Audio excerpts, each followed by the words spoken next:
This is the X-Zone Broadcast Network, broadcasting worldwide on broadcast affiliates and satellite program providers, including CNN Broadcast Network, Sirius Satellite Network, Star Media, Good News Radio Network, Angel Broadcast Network, Wiki Broadcast Network, and WPBN TV. For more information on the X-Zone Broadcast Network, visit us at www.xzbn.net.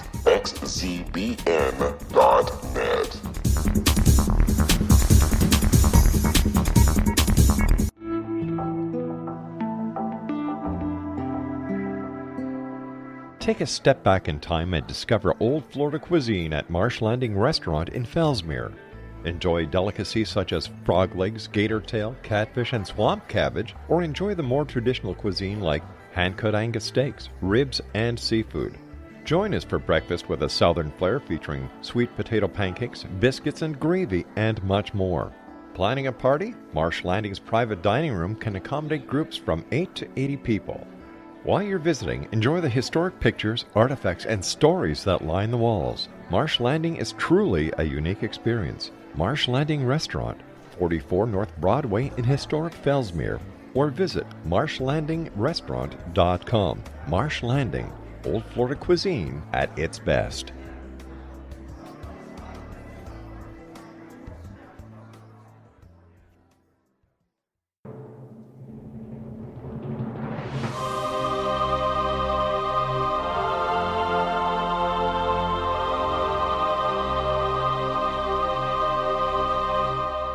The Science of Magic with Gwilda Wiyaka is largely an opinion talk show. All opinions, comments, or statements of fact expressed by Gwilda Wiyaka's guests are strictly their own and are not to be construed as those of the Science of Magic or endorsed in any manner by Gwilda Wiyaka, REL-MAR McConnell Media Company, its affiliated networks, stations, or employees.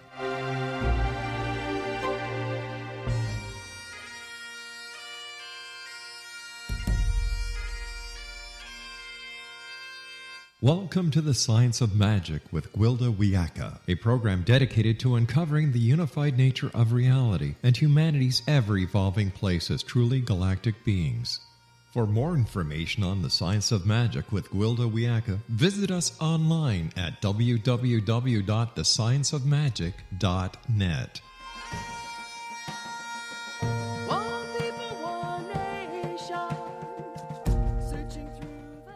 Welcome to the Science of Magic, a place where science and magic come together to transform fact into evolving truth. We're coming to you through the leader in paranormal, parapsychology, New Age, alternative health, and spirituality programming, the X-Zone Broadcast Network, xzbn.net. We can also be found on our website, thescienceofmagic.net. I'm your host, Gwilda Wiyaka. This hour we'll be exploring spirit body. Mommy, what are those pretty lights in your hair? My 4-year-old daughter asked. It wasn't the first time she'd made the query. Every night after tucking her into bed, I'd stand in her doorway, backlit by the hall light, and say nighttime prayer together. My hair's flaming red, so I just assumed she was speaking about the light shining through it from behind. However, this time was different. She'd woken up coughing and was running a fever. I was sitting in a rocker in total darkness with her on my lap, and we were saying our prayer. She lifted her little hand in wonder, passing it over my head about 4 inches above my hair. "What color is it, baby?" I asked. "Popo and Boo," she responded. "Not red?" "Nope. Popo and Boo. I know my colors, Mommy." Holy moly, my daughter was seeing auras. Who should I tell? What should I do? How could I explain and reassure her? I was just about to go into a full-blown panic when I realized she didn't seem upset by it. Come to think of it, if this was the light in my hair she repeatedly asked about, she'd been seeing auras for over a year. There was no reason to panic now. As she got older, she learned to read what was going on with a person by looking at their lights, as she continued to call them. The family that lived across the street had 2 children the same age as mine. Some days my children would go over and play with them in their front yard. One day, the little neighbor girl came to our house and invited my daughter to come over and play. My daughter responded, "It would be better if we play in my yard today." Why? Her friend wanted to know. My daughter looked across the street at the neighbor girl's father, who was working in his car in the driveway. "Your daddy's colors aren't right. He's really mad," she whispered to her friend. Just then the man's hand slipped on his wrench, and he banged his knuckles. He went into a full-blown rage, throwing tools and blackening the air with foul language. "Yes, let's play at your house today," my daughter's friend wisely agreed. I've always been empathic and could feel other people's emotions, but I didn't see colors like my daughter. As the years went on, we compared notes. I came to understand that I'm kinesthetic, my daughter visual. We're getting the same information through different channels, but the information was coming from the same place, the auric field and interaction of the chakras. I can feel illness or imbalance, and my daughter sees it, but the result is the same. By paying attention to what we're perceiving in the auric field of others, we can detect illness before it presents itself physically. Whether it's a bipolar episode, an epileptic seizure, or cancer, it shows up in a person's energy field first. What an amazing diagnostic tool. It's regrettable our medical system is so close-minded about esoteric gifts. Just think how much more effective we could be if we were able to train our gifted ones to detect and treat illness while it was still in energetic form. It's much easier to rebalance energy than the denser physical body. Once illness is manifested physically, we're left to relying on more invasive forms of treatment. Our guest this hour, Dimitri Moraitis, is an accomplished metaphysical teacher, healer, and co-author of Communing with the Divine, Karma and Reincarnation, The Healing Power of Your Aura, and Change Your Aura, Change Your Life. Originally trained in film and TV, Dimitri redirected his life's work to pursue the path of metaphysics. Having worked with Barbara Y. Martin, co-founder of Spiritual Arts Institute, a nonprofit teaching and publishing organization based in Los Angeles, Dimitri has been instrumental in organizing and teaching material, bringing Spiritual Arts Institute to the place it is today. He and Barbara continue to teach workshops and classes. After this commercial break, I'll introduce Dimitri, and together we'll explore the magical, mystical, and very scientific world of the human aura. So don't go away. You're listening to The Science of Magic. We can be found on our website, thescienceofmagic.net.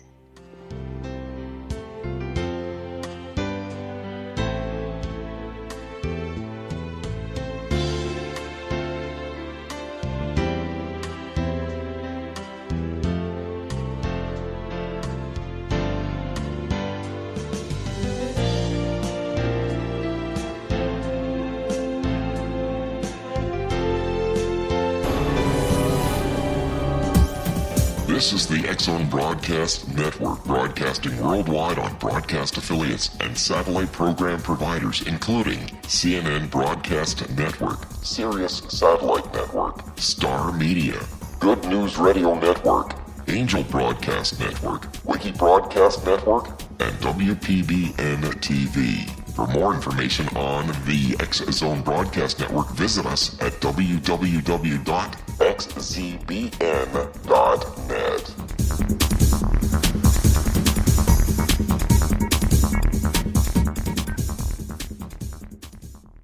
How would you like to be able to read other people's minds? Well, the next best thing is here. When you know how to read a person's name, you know how the person thinks, feels, and behaves. Each letter in our name holds a key to unlock our true essence. Our name contains both our gifts and challenges in this lifetime. Mnemology science discovers personality secrets hidden in the placement of the letters of our names, including the first and last impression people remember about us. Sharon shows us how to interpret the arrangement of letters as outlined in her book, Know the Name, Know the Person. Sharon Lynn Wyeth created mnemology science after 18 years of research and testing her theories, and has supported thousands of people around the world in understanding themselves and others better. You'll enjoy Sharon's unique teachings as she shares her system to learn the gifts behind your given birth name. Even if you don't like your birth name, there are jewels in this book. If you're thinking of changing your name, ready to name your child, or wanting to get along better with others, this is the book for you. If you'd like to improve your relationships and change your life for the better, get the book today, Know the Name, Know the Person, or visit www.knowthename.com. That's www.knowthename.com.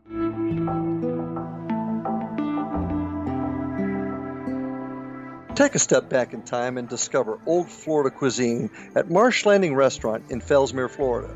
Enjoy delicacies such as frog legs, gator tail, catfish, and swamp cabbage, or enjoy the more traditional cuisine such as hand-cut Angus steaks, ribs, and seafood. Join us for breakfast with a southern flair featuring sweet potato pancakes, biscuits and gravy, and much more. Planning a party? Marsh Landing's private dining rooms can accommodate groups from 8 to 80 people. While you visit, enjoy the historic pictures, artifacts, and stories that line the walls. Marsh Landing is truly a unique experience. Marsh Landing Restaurant, 44 North Broadway in historic downtown Fellsmere, or visit marshlandingrestaurant.com. Marsh Landing, old Florida cuisine at its best.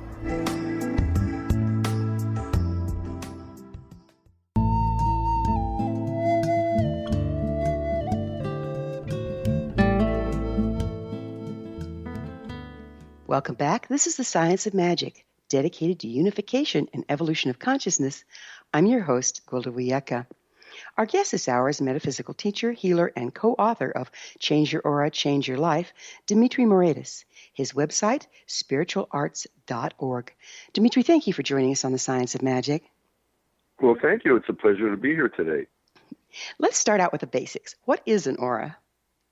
Oh, that's a good one, and and there's a couple ways you can define it. One that we have used for years is the aura is a vibratory essence that surrounds all living things. Plants, animals, humans, actually even inanimate objects have auras, which means there's life force energy within them, and that's expressed through what we call the aura. In terms of a human, we can really say that the aura is the energetic blueprint of the soul. Everything we think, we feel, we do, as you so interestingly said in that opening story, is reflected in your aura. Right now, the thoughts you're thinking is radiating an energy corresponding to the quality of the thought. The things you're feeling are radiating an energy corresponding to the quality of the emotion. So it is the power, the aura, the light of the aura is the power of the soul, if you want to call it that. And another definition we give of it is it's the individual expression of the universal life force. So this power that's powering everything, you can't do anything without energy. So the power of the aura doesn't come from us, it comes actually through us. We're all drawing, it's kind of like the light of the sun, we're all drawing energy from the same divine source. But we're going to draw it according to our activities and needs. So, for example, if I'm an artist and I'm deep in the throes of my creative activity, I'm going to be attracting universal life energies that will help me in that process, which is different than, say, if I'm a scientist and I'm very engaged in my scientific work and the things that are connected to that, that will attract some different energies. Or let's say if I'm an athlete, if I'm a professional athlete, yet again, I'll attract energies accordingly. So our aura, fortunately, does change, depending on what we're doing and where we're thinking, where we're feeling. Now, parts of the aura change very slowly over periods of time. Others, yes, can literally change with your thought. I know some people joke, oh, don't look at me today, my aura must look horrible. But, the truth is, even if we got upset about something, yes, parts of our aura will reflect that, but other parts will still stay very stable and strong. So the idea is, and even though the book we wrote, Change Your Aura, Change Your Life, is about the aura, it's actually about meditation, because the idea is if everything starts from within, if I'm trying to manifest something in my life, let's say it's a career or it's a project or whatever it is, a better relationship, doesn't matter what it is, that has to start from within, and we have to build the energy of that. So one of the things we teach is that if the energy for something is in your aura, it'll show up in your life. That's the divine law. So, for example, there's a wonderful energy of prosperity in the aura. If that energy is strong in your energy field, even if it's not maybe showing immediately in your life at that exact moment, it will if you keep at it, because again, that's the divine law. And if it's not in your aura, we don't have to cry about it. We just sort of say, okay, I need to work on that. There's some piece internally that is missing. that I need to strengthen, and then the outer will manifest it. It'll be a natural thing. So there's two ways we do change the aura. One we've been doing from the beginning of time, which is through every positive, creative word, thought, act, and emotion. So every positive thing that you are doing, regardless if you're getting patted on the back for it, is enhancing and enlightening and enlivening your aura. So that kind word, the kind thought, the confidence, all those things build up the energy of the aura. Then also the other way is through meditation and application. So what you can do is through a meditative practice, which is what we teach, you can actually draw in the spiritual energy you need, and then when you apply it in your life, it again becomes part of your aura. So, for example, let's say I'm lacking a little confidence right now. Maybe at my job I need to ask for a raise, or I need to sort of stand up for myself or something, and I'm kind of backing away when I should be, dynamic. Well, in the aura, you might have the beautiful pink, which shows the love, but you probably are lacking in the gold, which is the dynamic confidence. So what you can do is actually draw on that golden energy from the divine source, almost like a gift from God, draw it into your aura, and then as you make the effort to still go out and, go into the boss's office, say, hey, we need to talk about things here, you will notice that you will have more ability to do that because the energy to do that is inside of you. So we tell people working with the light doesn't bypass the normal process of life, all the challenges and things we have to do, but it makes it easier to do it because you have sort of the secret buddy of the divine light that's helping you build the confidence, the love, whatever's needed. We actually had an opposite scenario. There was a doctor in one of our classes. He was open about it. He said, I don't think I show enough compassion to my patients. He sees a lot of patients in a day, and they almost just become, okay, here's the next one, here's the next one. So in his case, he had plenty of the dynamic. That wasn't his issue at all, but he didn't have enough of the love. He didn't have enough of the pink. So he started working with the deep rose pink ray and taking a little more time not to rush through his patients, and he actually saw a marked improvement in his practice and his whole attitude, because now, there was an imbalance there, and now that it was back into balance, and of course he was also a happier person. He was enjoying his work more. I've got a quick question about this. It's bringing up some interesting thoughts for me. Is when you start bringing in a light or a quality of energy through your auric field that has been absent, oftentimes are you also being triggered into working with why you disconnected from that light to start out with? Absolutely. Yeah, absolutely. You have to do, what did Socrates say? The unexamined life is not worth living. Well put. This is not a pill. Oh, I bring this light and all my problems are solved. No, you have to be extremely proactive in what you're doing. And you hit the nail right on the head. You pick something. Okay, if I'm afraid, well, you can bring in the gold as much as you want, but if you're still expressing fear, it's like you took 2 steps forward and then 2 steps backwards. So you have to look at, first of all, what are you afraid of? What's really bothering you? And what's the spiritual principle there? There's a lack of faith, right? If you're saying there's a problem that's too big, even let's say for God, and I'm going to be afraid about this, well, of course, you're going to bring in, by the way, that shows up as a gray energy in the auric field. So absolutely, you have to look at your life honestly and without judgment, by the way. Sometimes we get afraid, if I see a character flaw in myself, it means I'm a bad person. For example, we had a friend of ours from years ago, a marvelously talented woman in the film business as an actress, but extremely, shall we say, impulsive.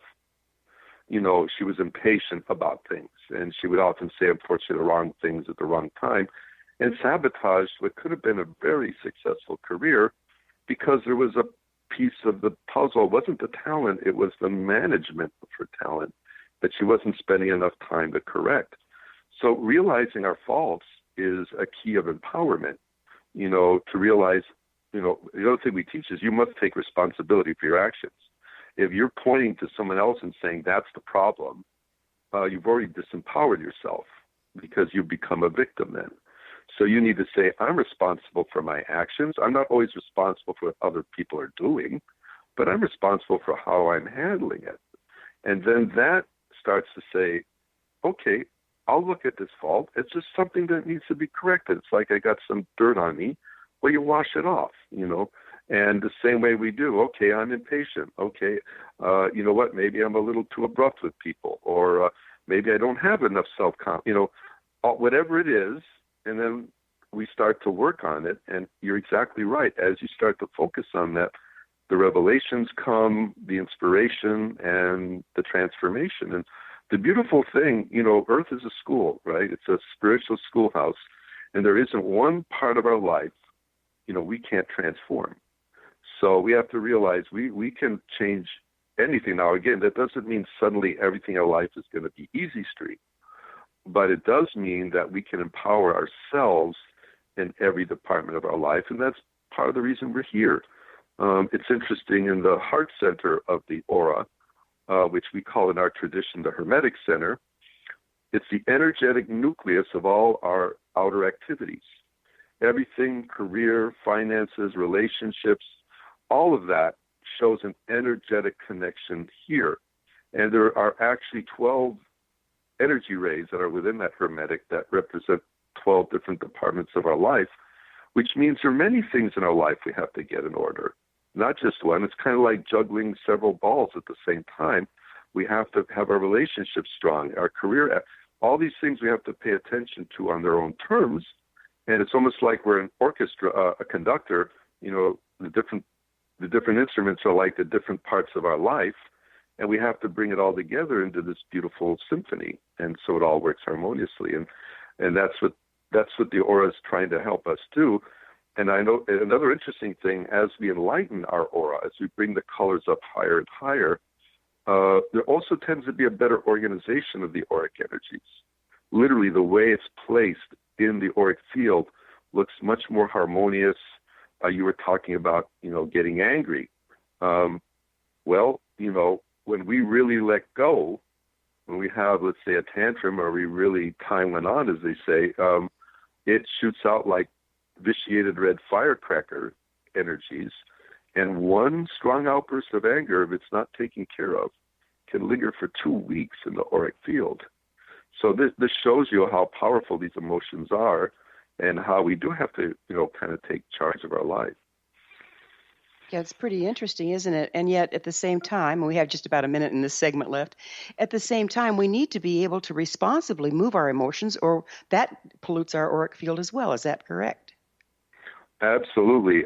Interestingly enough, usually the weakest part of the aura, it does tend to be the emotional body, which is a beautiful chakra point down by the navel area.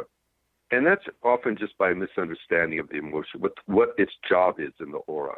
And it sounds like we're close to the end, but if we want to follow up, but basically in a nutshell, emotions are designed or energetically to give life to thought, but they're not the thinkers. The mind is the thinker, the emotions enlivens the thought, and that propels us into some type of an action. But the challenge we make is too many times we try to decide things from our emotions. And that is literally like getting in a car and just say car drive, but nobody steering. Nobody's steering. Well, we will have to take that promised break. Dimitri and I will return to our discussion after this short break. We're coming to you through the land of leading-edge paranormal broadcasting, the X-Zone Broadcast Network. Don't miss the other fine shows and hosts on xzbn.net. You're listening to The Science of Magic, thescienceofmagic.net. I'm Gwilda Wiyaka. We will be back, so don't you guys go away.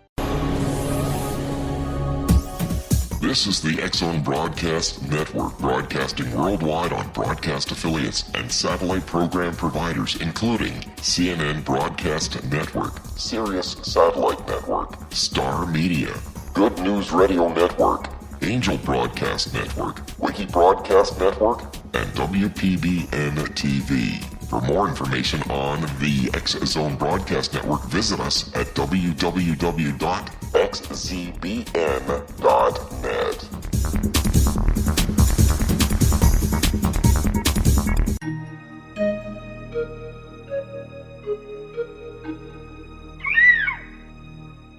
While science pursues fact, magic accesses the quantum level, bridging random facts to form truth.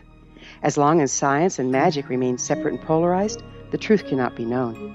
I'm Gwilda Wiyaka. Join me on the Science of Magic radio program, dedicated to unification and evolution of consciousness. During each episode, I'll be speaking with experienced and respected scientists and mystics.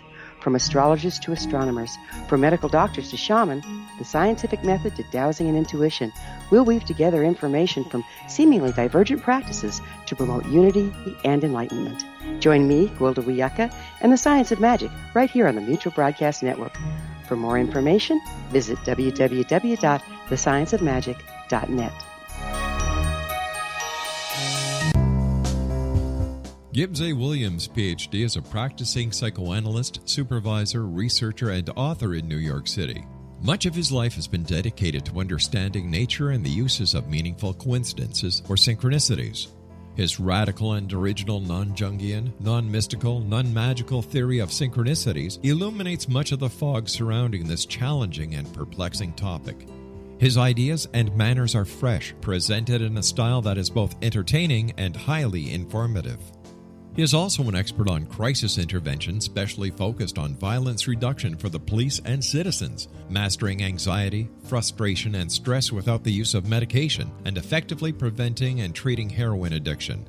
Dr. Williams can be contacted at his email address at gwwilliamsny11@aol.com or visit his website at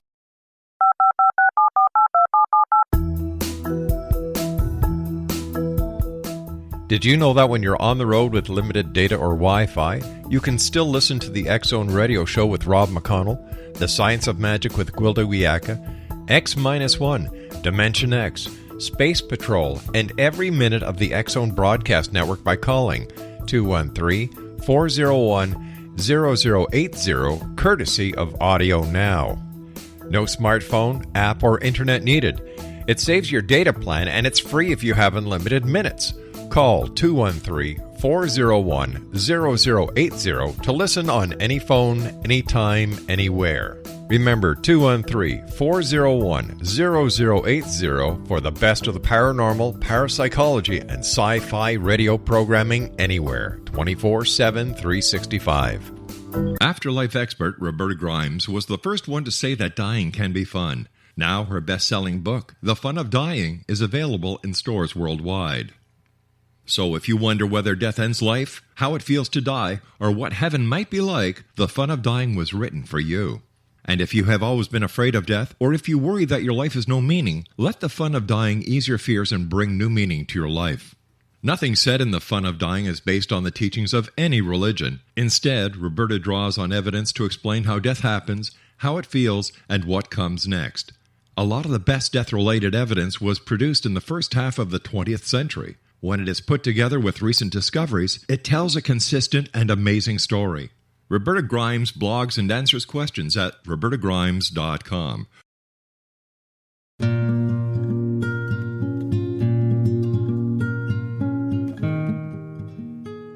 Welcome back. This is the Science of Magic, a place where magic and science come together to promote enlightenment. I'm your host, Gwilda Wiyaka. Our guest this hour is metaphysical teacher, healer, and co-author of Change Your Aura, Change Your Life, Dimitri Moraitis. Dimitri, who was the first one to discover the aura? How long has the knowledge been around? How long have we been working with it? Oh, I would say probably from the beginning of civilization. There have been, one of the most amazing things about our time right now, and being on a show like yours, really not that long ago, maybe 100, 150 years ago, to talk about something like this publicly was unheard of. If you wanted to learn about the aura, you had to join a mystery school, you had to join an ashram or a secret society. This is not public knowledge. The reason it's changing now is because of the enormous amount of world interest.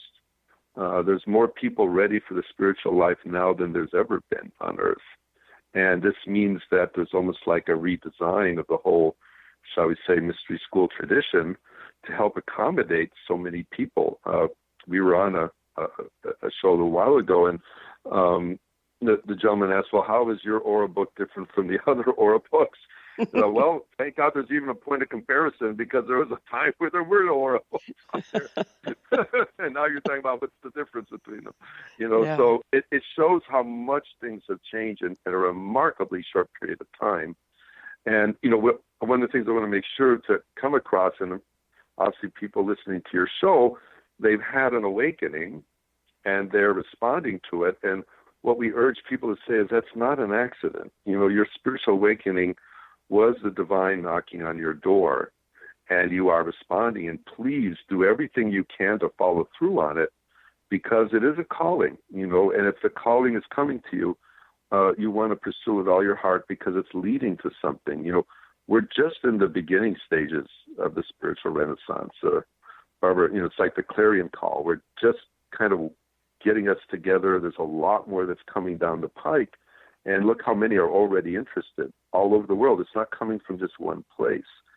So, yes, this is ancient knowledge. When Barbara got her first teachings of it, she was seeing the auras from age 3, but she didn't have names for things. If I can't, I don't know if you have a moment, but I just want to share a really fun story with her. She was about 4 years old at the time, and her father was a Greek priest, and was also a builder. He would build churches. He was also an engineer, and would create congregations. And anyway, they were inaugurating this cathedral, and the archbishop was there, which is, way up there in the echelon. And little 4-year-old Barbara was looking, sitting with the family prominently and looking at the aura of the archbishop, again, not knowing what the colors meant, but being surprised that instead of seeing these beautiful colors, saw these rather dark, grotesque colors, and menacing, and couldn't figure out, this is the archbishop. Now, the bishops on either side had these beautiful pearl luster colors, but not the archbishop.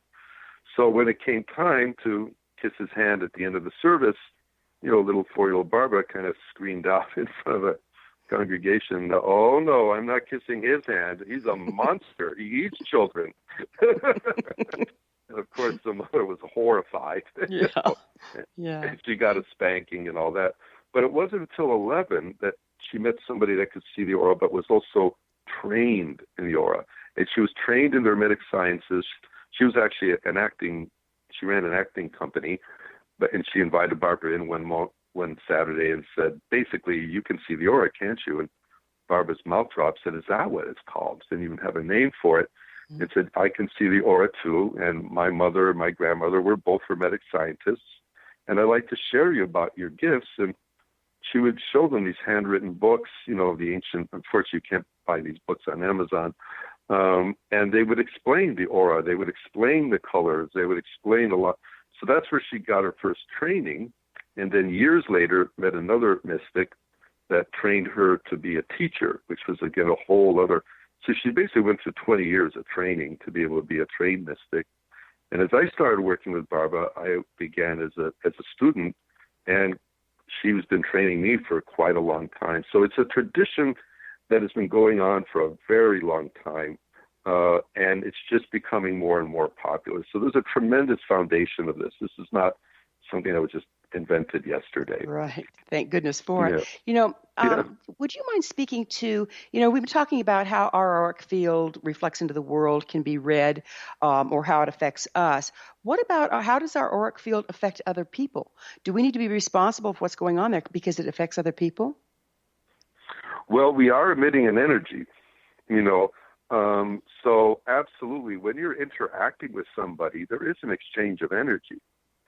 And if you're, let's say, upset about somebody, or you're judging somebody, or you're critical of somebody, you are projecting that energy to them, whether it's, no matter how clever you are with your words, the energy is being there, and that can affect them. So you want to be very careful, especially with things like what you say to people. We say words create. So if you're saying things like, Barbara had a friend that kept saying, oh, Barbara, I'm so tired. I work so much. I just want to get off my feet. Well, she eventually broke her leg and got off her feet for 6 weeks. So you are right. We have to be very careful. Albert Schweitzer said, leave the footprints of love behind you. We do have to remember we are interacting. It's an interactive sea of energy, and we are responsible for what we put out there. You're absolutely correct. Yeah, because sometimes I experience people's auric fields shifting depending on what they're doing.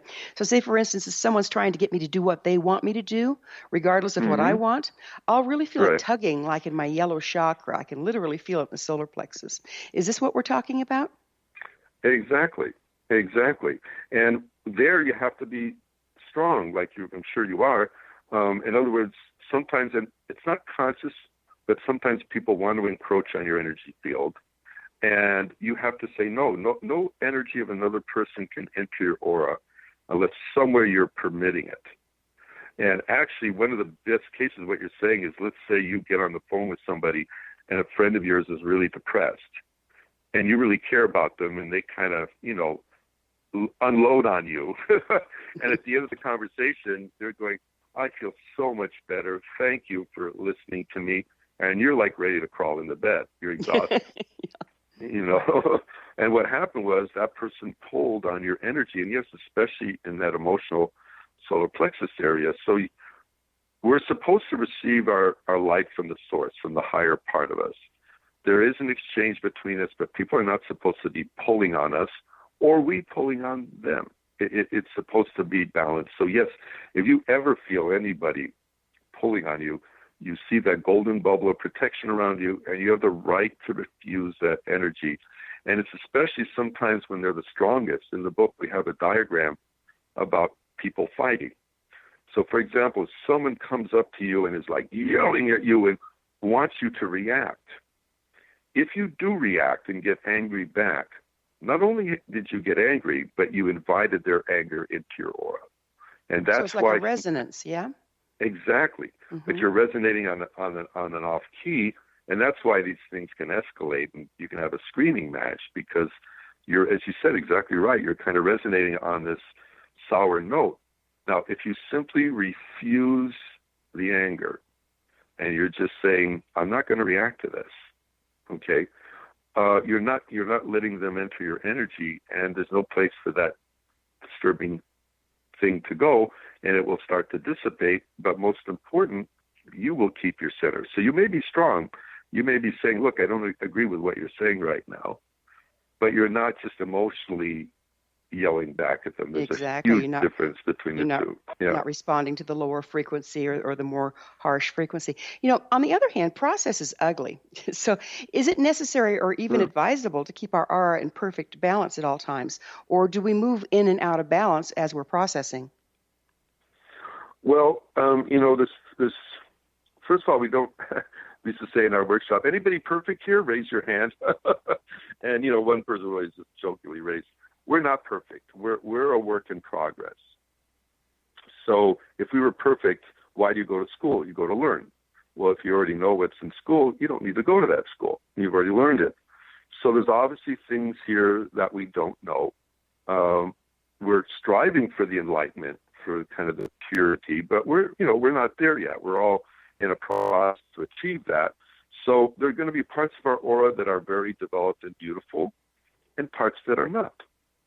And the wonderful thing about the light is, for most people, there's obviously more light than dark. But that's why we're also a conundrum. Why is somebody so loving and kind, but again, doesn't stand up for themselves? Or why is somebody very creative but has an addiction to alcohol? Why are there these kind of like contradictory parts of our nature, and we're living with them at the same time? This is the process of strengthening the good parts of us and redeeming and transmuting the undeveloped. So, yes, what life will do to us, it will show us our imperfections. And what we tell our students is, look, bless anybody that can push your buttons, that can get you upset. or a situation that can get you upset, because that's showing an area that you need to work on. Why was that person able to push your buttons? There was something there that needed work. So how about the chicken and the egg? If we're going back to, say, physical illness, how does our aura become distorted because we're developing an illness, or we develop an illness due to a distortion in our aura? Well, that's a wonderful question, and the thing is, there's different causes of illness. There is, of course, you go to a medical person, they say it's all biological. The biological mechanism goes off, it's going to be sick. And of course, the metaphysicians in the beginning, especially of the 20th century, was a huge revelation of the idea of mind over matter. That the quality of your thinking can literally have an impact on your body. That was a mind-boggling idea for a lot of people. So there are spiritual roots of illnesses, and there are purely physiological ones. If I put my hand on a hot stove, it's going to burn. Okay, there's a physical law I have broken. It had nothing to do with me being a bad person. I just didn't know what I was doing. I might have been feeling great. I might have been happy and joyful as can be, but I broke a physical law, and I'm suffering physically for it, to teach me it's not a good idea to put your hand on a hot stove. If we didn't have the pain factor, right, we would keep the hand on there till it burned off. So that's one cause of illness. They're physiological things. If I'm in a toxic environment, if I am infected by a virus, if things are happening, I fall and break my leg, these are physiological things that are happening. But yes, what you're bringing up is there are also spiritual causes of illness. And actually, from our experience and training, is that up to half of the variety of, if you look at all the variety of illnesses you may have had in your life or physical distresses, I'm not talking about one chronic one that keeps repeating, but a variety, up to 50% of them most likely had a spiritual root. Well, we're going to have to take a break. Sorry to leave you on a cliff here. Dimitri and I will be back shortly. You're listening to The Science of Magic, thescienceofmagic.net, the place where altruistic professionals of science and the esoteric create common ground for the betterment of our world. We're brought to you by the leader in paranormal, spirituality, and alternative health programming, the X Zone Broadcast Network, xzbn.net. Don't go away. We'll return.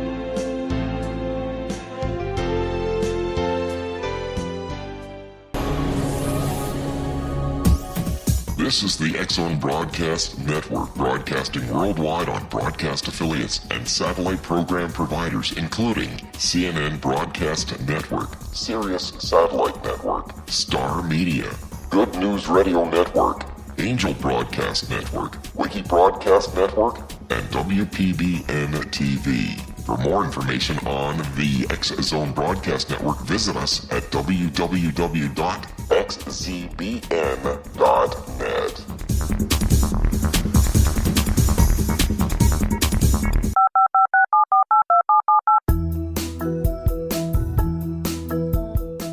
Did you know that when you're on the road with limited data or Wi-Fi, you can still listen to the X Zone Radio Show with Rob McConnell, The Science of Magic with Gwilda Wiyaka, X-1, Dimension X, Space Patrol, and every minute of the X Zone Broadcast Network by calling 213-401-0080, courtesy of Audio Now.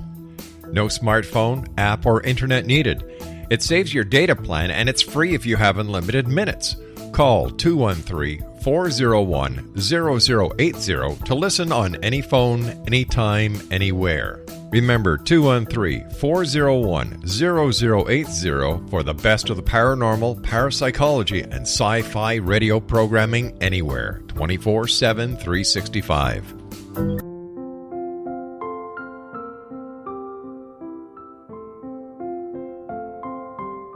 I am Dr. Carl O'Helvey, founder-president of a new cancer foundation focusing on evidence-based physical, mental, and spiritual interventions, including natural cancer cures, prayer, meditation, affirmations, nutrition, and other related holistic cancer prevention and cure modalities.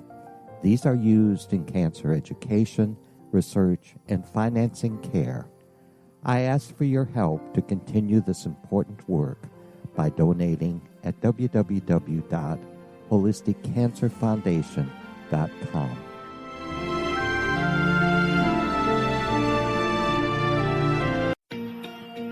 Wouldn't you love to know the secret to everything?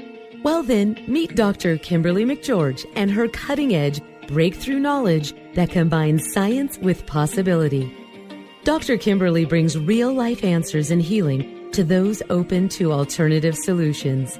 She teaches solution-based programs and classes that will change all areas of your life forever.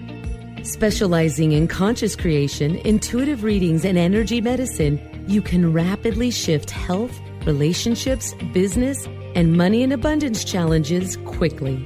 Receive her best-selling book, Secret to Everything, at no cost by going to secrettoeverything.com/X-Zone. That's right, transformation can start now. Just go to secrettoeverything.com/X-Zone and receive Dr. Kimberly's book for free.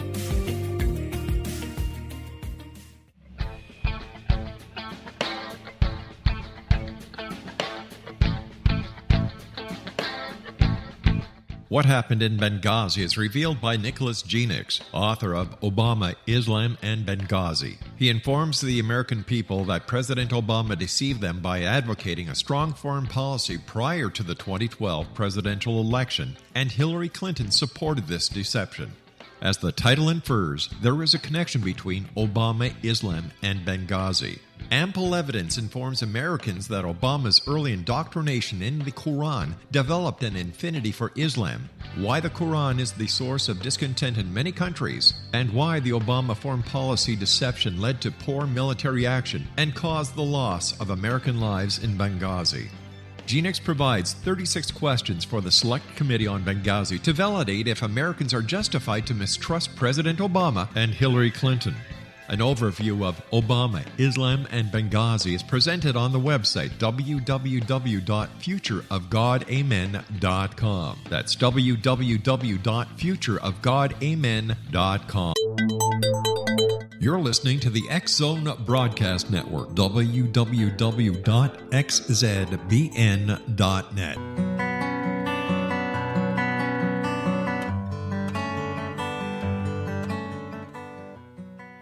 Welcome back. This is the Science of Magic, bringing together gifted people of service to the world. I'm your host, Gwilda Wiyaka. Our guest this hour is metaphysical teacher, healer, and co-author of Change Your Aura, Change Your Life, Dimitri Moraitis. Dimitri, why do you think it is, when we started this whole thing, you mentioned that there's a lot more people that are seeking out the mystery schools. It used to be held very, very quietly before, and now everybody seems to be looking for it. Not everybody, but what do you think has changed that's creating this difference? What's the enlightenment going on now? I think it's part of the evolutionary flow of the planet itself. So I think, all life on Earth is going through an evolutionary change right now. And humanity is at, a key forefront of all of that. There is an evolution of a human soul from lifetime to lifetime, but there's also an evolution of humanity. And, we're at this remarkable age where we're living at a key transition point, and we just got to do our best so that the generations after us, can build on what we established. Do you think the light is changing and therefore we are being able to channel different frequencies of light into our auric field? Yeah, there's more light coming down. Maybe that's a bit. There's more spiritual power coming down. And also, again, this is a whole other subject, the support system, what you would call a spiritual hierarchy, they're making a much stronger, we're ready for them more now than we were before. So they're making their presence, shall we say, much more known, because they're the ones that are bringing in the light. They're the ones that are facilitating all this transformation. We need them. We're partners in the process. So yeah, it is that time. You look at the Renaissance, you look at the Axial Age, you look at different points in history, and there were just times that changed civilization fundamentally, and we're going through one of those times. Do you think that those times have to do with where we are positioned in the galaxy at any particular time? Well, now you're hitting on a giant question, right? Because they're noticing there's, even physically, there's activity, unusual activity on other planets in terms of changing in temperatures and things of that nature. And many scientists are believing that maybe the whole solar system is going through a different area, in its rotation around the galaxy is going through a different area, and that's affecting all life. So we're very connected to the galaxy itself, and other solar systems. We're like a body, like a cell in the body. So yes, I would say very much affected by it. And I can't help but notice and look out there. People are going off the he's left and right. It seems like we're under an awful lot of pressure. Do you think this is the source, is the increase of light that's then putting more pressure on our patterns and unprocessed places? Well, and also as Barbara has said, we're at the tail end of the scorpion right now. There's sort of a separating of the tares from the wheat. So things that have been kind of hidden for a while are now going to be exposed. So it's kind of like if you've had a wound and you haven't really cleaned it out yet. What do? You cut it open, you let out all the pus, and then you dress it. And yes, there is a little bit of maybe more than a little bit, but there's a kind of a purging going on right now. So we are going to see some distressing things, but the higher does teach us to stay true to your divine self. As great as it is, as quick as it is, you have more opportunities to grow spiritually today than ever before. Unfortunately, like you're saying, there's also more opportunities to fall off the path than ever before. So it's just very important that you stay very close to the divine light, be true to your spiritual principles, regardless of what's going on around you. Pray for the world, but, as Gandhi said, be the change that you want to see in the world. Yeah, beautiful. No better words are ever spoken. Another phenomenon that I've noticed that I wondered if you would speak to, because I think it has to do with the way our auric fields interact. The more processed I become, if I'm around people that have chosen the other path, if you will, or, are going through their stuff, it seems like my very presence puts pressure on them. Have you experienced that, and how can we mitigate that for people? Well, I would say that's true if somebody, in other words, if I'm doing something that's not so nice, and you're shining a light on me to see that more clearly, I'll feel uncomfortable about it. So there can be, again, you were talking about kind of resonance and things like that. But what I would encourage people is, because the whole idea now is to come together, is do your best, to see the divine in everyone, regardless if they're in the light or, awakened to this knowledge or not awakened. We all are precious in God's sight. One of the things, again, the divine teaches, and they don't say this to make us feel good, they say it as a statement of fact. If one soul were missing, creation would not be complete. So we're all essential. We're all playing an essential role. Some are more aware of their role than others. But if you see somebody that's maybe kind of not getting it or distressed, what you want to do is this is going to be a silent thing, not say anything to them, but just see them as their best self. If you feel, again, this encroachment, protect yourself, but have that compassionate stance, and you will generally notice that they will appreciate that, even on an unconscious level. And if they really are in a very disturbed state, they probably, again, maybe want to go in another direction. But again, you've done your part in serving the moment by putting the right energy out there. So what you're saying is we reflect back to them their highest qualities and distant proximity for your own safety. Right. So even if somebody is like showing a nasty face to you, you see beyond that. Say, I'm regardless of this personality scowl you're putting on me right now, I'm going to see beyond that. I'm going to see that divine spark's still there, and you're helping them. That's how the higher, we call them the angels, whatever you want, that's how they see us. They don't see us they see us first as our divine self. They always have that perspective. So they're always seeing us first as our highest and best self. And every day they're encouraging us to be the exact same way. So that's what we need to cultivate in others. That's the compassion, is holding to the divine image of love. Mother Teresa was an incredible embodiment of this. Regardless of the incredible suffering that she saw and helped, her first job was to see the divine in others. And that's what she said: I see the face of Christ in everyone I help. And the medical doctors would somebody say, you're not doing enough for them medically. Well, she knew many, especially even these children, we're not going to make it. And said, well, my job is to give them this sense of dignity, to realize how valuable they are. So by seeing, if you see me as my real self, even though I may not see myself that way, you're helping me have my dignity, to recognize that I am important, I do count, regardless of how I experience life. I'm valuable. And that's the most precious gift I think we can give another person, is to honor the divine in them. Absolutely. I have an interesting thought here. How do the chakras interplay with the auric field? How do those guys interact together? So the aura has an anatomy. So there's different parts, and it's as complicated as our physical body, if not more so. So the aura is not just kind of, blobs of light or whatever, clouds of light around us. It's extremely precise. And the chakras are a key component of that auric anatomy. What we generally say, just as a quick reference, if the aura is the first place you make changes in your life, the chakras are going to be the first place you make changes in your aura.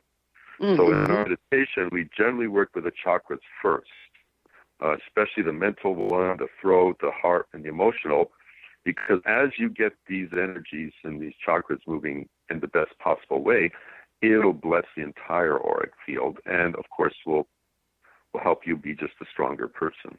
So let me see if I've got this right. The chakras are what prisms the light to be used by the auric field? Well, they're energy centers, so they're like little planets. They're like little planets deep inside the body. They're rotating. They're on an axis, just like planets are. And they're levels of consciousness. So the mental center, the chakra that's in the head, that is the nucleus of your conscious thinking self. Right now, we're having this conversation because we're using this mental chakra. The throat center is, again, a beautiful sphere of light that represents the power of the words. The words create. So there's a whole chakra, not just the verbal chatter, but the power behind that chatter. The hermetic center, the heart center, is the world affairs. So in order for us to manifest in our outer life, we need the spiritual power. So that energy is projected from the hermetic, and also, by the way, our experiences. So the hermetic center is the seat of the soul. So everything we're experiencing in life, good, bad, and different, the soul is absorbing and it's learning and growing. So we need this heart chakra. So, for example, if you're having trouble manifesting something at your job, you need to bring more power into this heart center because it needs power to bring that manifestation. And then the other chakra we work a great deal with is the emotional one we've been talking about near the navel. Everything you're feeling is in that emotional part of you. And if that emotion is not balanced, we can't move anything into action. If I'm coming from a place of worry and distress, how am I going to move something in emotion? Because worry has kind of a paralyzing effect. So absolutely, time flies, and we're just about out of it. I want to thank you so much for being on the Science of Magic with us today and bringing all this wonderful knowledge about the chakra system and the auric field.